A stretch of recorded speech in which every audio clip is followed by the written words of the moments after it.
Today is a good day because a new Hyperlight Breaker gameplay trailer just dropped. The game is looking gorgeous, flashy, and fun. It's coming to early access on Steam in the fall, and I can't wait to dive into the world of Hyperlight once again.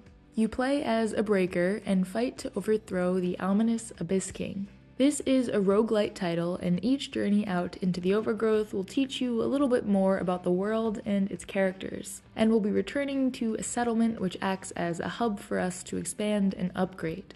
Now that you know the basics, it's time to dive into the combat.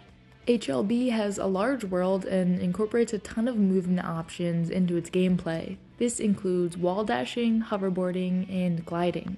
The game will have different character classes and unique weapons, and this trailer shows off a glowing sword, these really cool melee claws, a few different kinds of guns, and some kind of magic staff. Not all enemies can be beaten though. Here we have a giant cube that materializes and falls from the sky. There's a lot of dashing going on in these clips, and everything seems to be pretty fast-paced. The only roguelite I've really gotten into before was Hades, and I'm liking what I'm seeing so far here. I know there'll be a lot of comparison to Risk of Rain 2 specifically, which I haven't played, so I can't really comment on that. But I do like Breaker's art direction a lot better.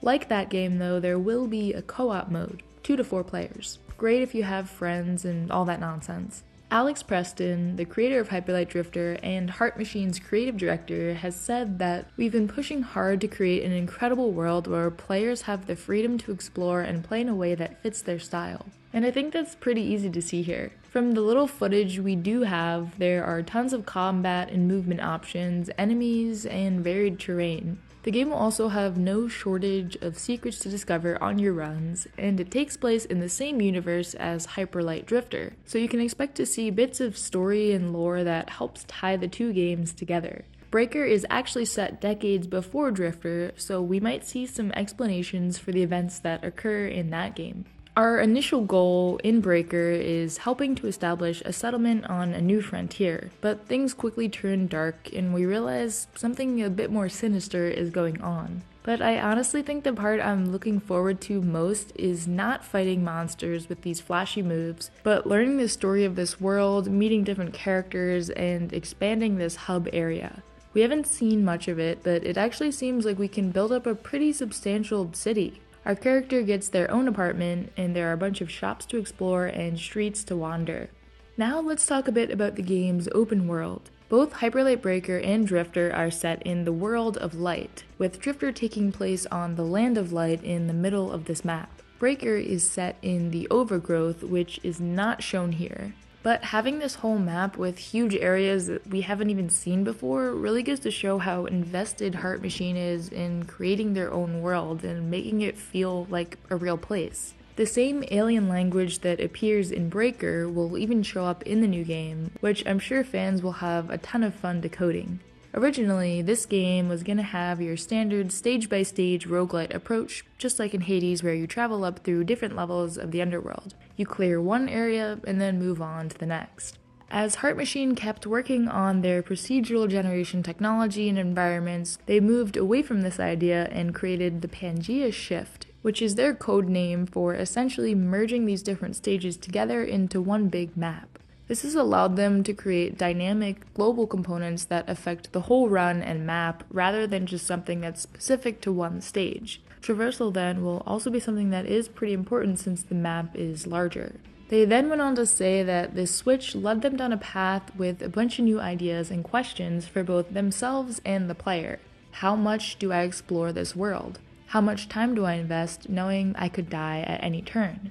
What are the pressures driving me forward in this world? What's new, exciting, and different this time? And what's coming next?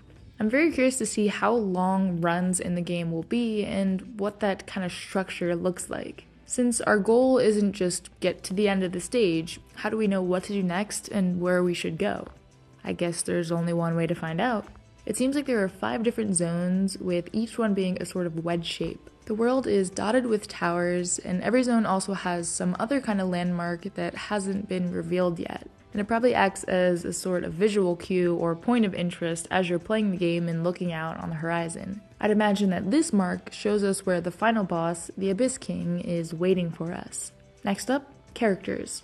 I mentioned earlier that you could choose to play as different classes in typical roguelite fashion. So far, the face of the game has been a species called Blue from the Northern Realms. They're sinewy and fierce, careful but playful and fun, and very clever. With the release of this gameplay trailer also came this heroic shot of what I'm assuming are all the playable species. Each one sort of represents a typical character archetype you'd expect from a game like this. Warrior, assassin, two-handed melee, and then two different types of gun wielders. At first, there were going to be set characters, each with their own backstory and motives. This idea was scrapped in order to fit a more flexible playstyle, just like what Heart Machine did with level design. Now you'll be able to customize whichever species you choose to play as, to some extent. As for enemies, we have this monstrous mutated melee wretch, and these modified experimental creatures called leapers. Over the past year or so, Heart Machine has been sharing a lot of behind-the-scenes work on Hyper Light Breaker, including their procedural generation technology for creating the game's terrain, a look at character and enemy designs and rigs, and a series of heart-to-heart streams where we essentially sit down with someone from the team and CEO Alex Preston interviews them. The team is based in LA and seems to be a pretty close-knit group that's really passionate about bringing their vision of the world of light to life. And they're hiring. Over the past year or two, they seem to have been ramping up their production efforts a lot and hiring for a bunch of positions because this game is bigger and more complex than anything they've made before. Now, I want to know your thoughts about Hyper Light Breaker. Are you excited for another roguelite game, or do you feel a bit burnt out?